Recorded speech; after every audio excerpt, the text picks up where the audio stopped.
I first met Poleski my first day of middle school. He picked us up at our bus stop in a bus I was not expecting to see. And when we got on the bus, it was just this strange, poofy-haired man who looked like Einstein. Well, I'd been driving the bus for quite a while, and I found Fuji, the Artosaurus, who rides on top of the bus. And eventually I just started adding things to him. I tied a little black scarf around his neck that blew in the breeze and all of that. And I thought, well, you know, it would just be more fun to have the cool bus. He had a bunch of rules that he eventually laminated and made a list for. There was a little membership card that was attached to the list, and he gave it to everyone on the bus.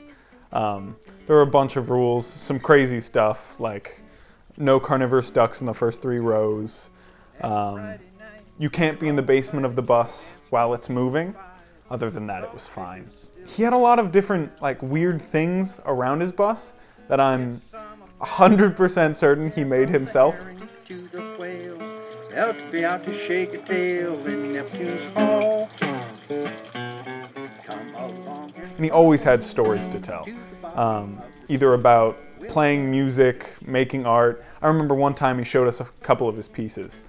I'm completely self-taught, and I've always been fascinated by the way that you can depict a 3-dimensional scene on a 2-dimensional surface. So I had to do something that would support my artistic inclinations, and that's when I decided to drive the school bus. It just seemed perfect to me. I could drive the school bus, and I would have the middle of the day off to work in the studio. I would have summers off so I could work in the studio, and it was a job that I could just leave behind at night. It involved my body, but it didn't involve my brain.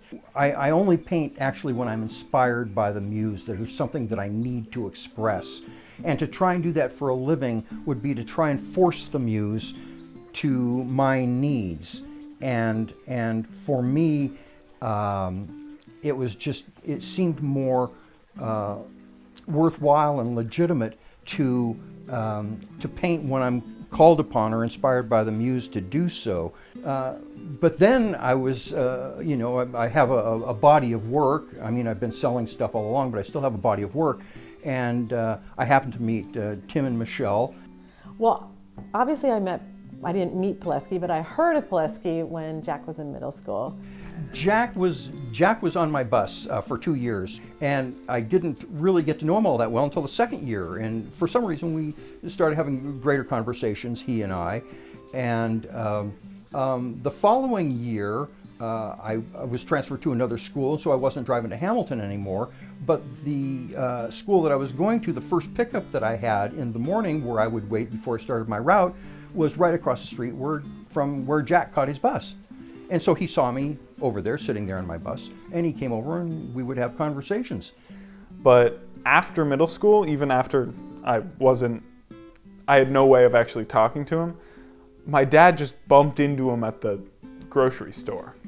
Like, he was just like, yeah, I ran into Poleski today. I'm like, what? And he's like, he asked me how you were doing. It was just this really weird moment. He's like, yeah, he's following me or he sent me a friend request on Facebook. Believe it or not, I'm not on Facebook, but my husband's on Facebook, and so he would always show me these pictures. He's like, oh my gosh, Poleski posted another painting. And so when you see artwork as great as his, you just think he must have a gallery. He must have some place that he's showing. Tim and I have lots of friends in the arts, and one of the things that is always really hard to take is you see all these artists who don't get the opportunity to show their work in galleries.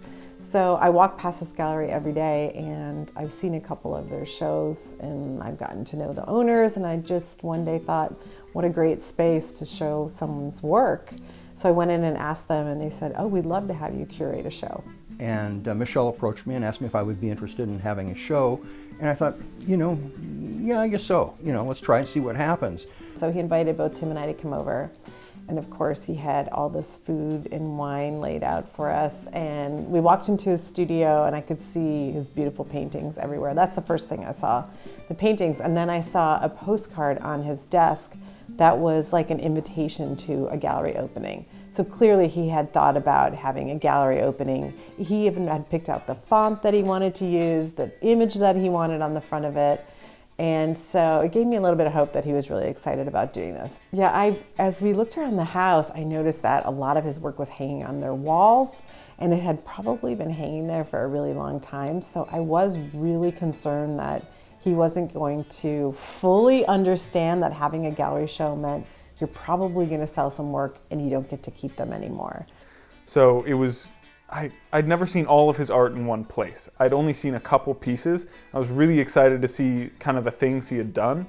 I was really nervous, because one of the things about never having a show before and not selling my stuff except to people who had come into my studio and seen my work was that I was afraid it was going to be a flop. I very slowly set them up around the gallery space. And then he just kind of looked around and I was like, okay, well, it's time for you to go now, because really what you don't want is to have the artist in the room deciding where the paintings are going to go. And, you might have to make decisions about this one isn't that great and maybe shouldn't be in the space. So I sent him away, which was really difficult, I think, for him. And a collector that they had told about the show showed up and looked around the gallery and said, okay, I'll take that one and that one. And this person that I've never met before, it was completely amazing to me that somebody, would just walk in and buy two of my paintings just like that. People came from every corner of my personal history, friends that I haven't seen in years, friends that I hang out with all the time, former principals of schools that I've driven to, former students.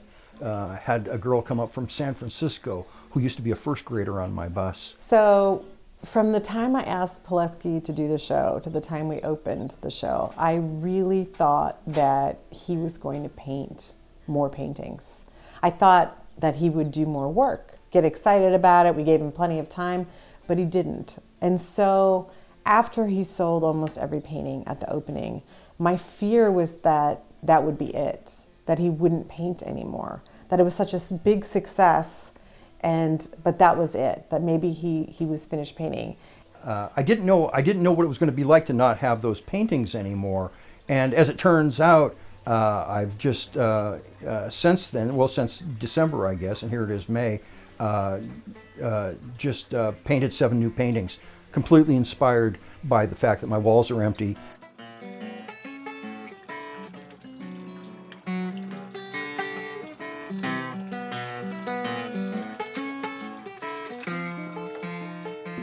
The great American mythologist Joseph Campbell said, he used to tell his students at Sarah Lawrence, when they would ask him, how should I live my life? What should I do? I'm confused, and he would always counsel them. He'd say, follow your bliss. And it's the same thing. And to find what you're biochemically predisposed to is the way to do that is to notice that when you are the happiest and when you're the most content and when you're involved in something, it's like I always say, when you're doing the right thing, all of a sudden you've awakened from what it is you're engaged in, and it's 3 o'clock in the morning, you forgot to eat dinner, and you've completely lost yourself.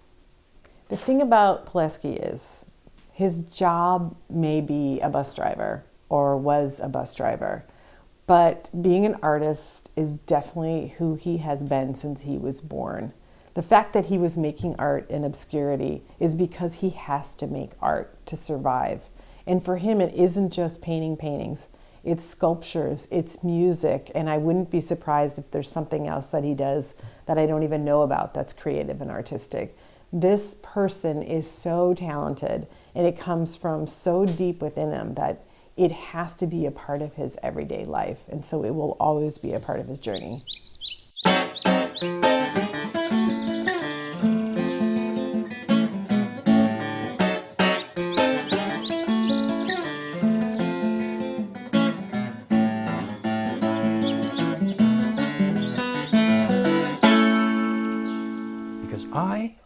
and Poleski.